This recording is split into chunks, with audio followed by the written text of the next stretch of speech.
Good morning, St. Andrews. I'm Dana Leota, and I serve here as director of our SALI program, our Leadership Institute here at St. Andrews. Now, this week in our morning moments, we're discussing some of our favorite spiritual quotes or sayings. And when this prompt came up, I immediately thought of something I had read right when I left college. I had built deep community for the first time really in my life.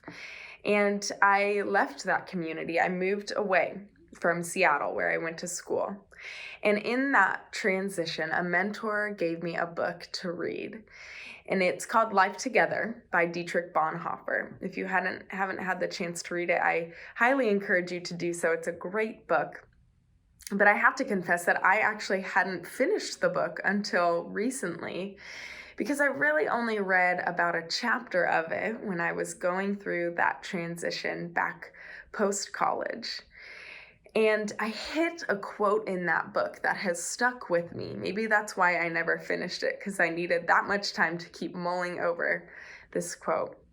But it says this: "The person who loves their dream of community will destroy community.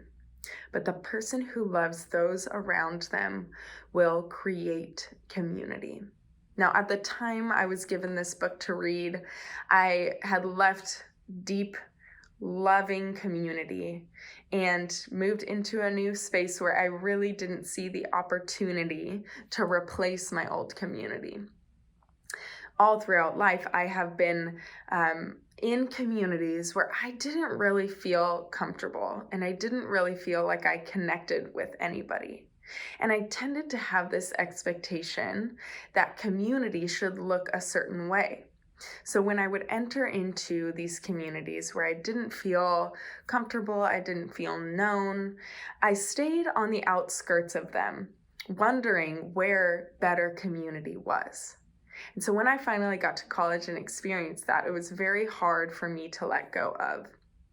Reading this quote reminded me of what I had been being taught my entire life. That desire for community is woven into our being because community is a sacred gift from God. But it doesn't always look how we expect it to look. Now, the gift of community comes in many forms. It comes in the positive qualities of a community, but it comes also in the challenges and in the hard parts of being around people, of living life together.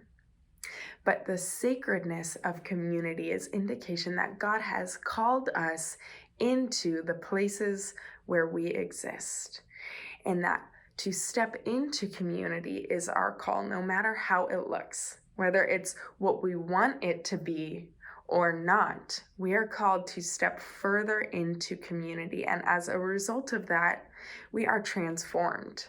When I have learned to let go of my expectation of community, that it should look the way I experienced back in college, when I have let go of that, I have encountered people in new ways. And I have found myself less insecure, more willing to learn from others, and more willing to be generous to others. And as a result, my own character and my own walk with Christ has been formed because I have seen Christ reflected in ways that I never would have expected. So as you go about your day today, consider, what do you define as your community? Has there ever been a time where you have felt detached from community? Or maybe detached from your expectation of what community should look like? Consider today, how might God be calling you into the gift of community in a way that you may not choose or expect? How might you respond to that gift today? I hope that you encounter Christ in new ways from people that you might not expect.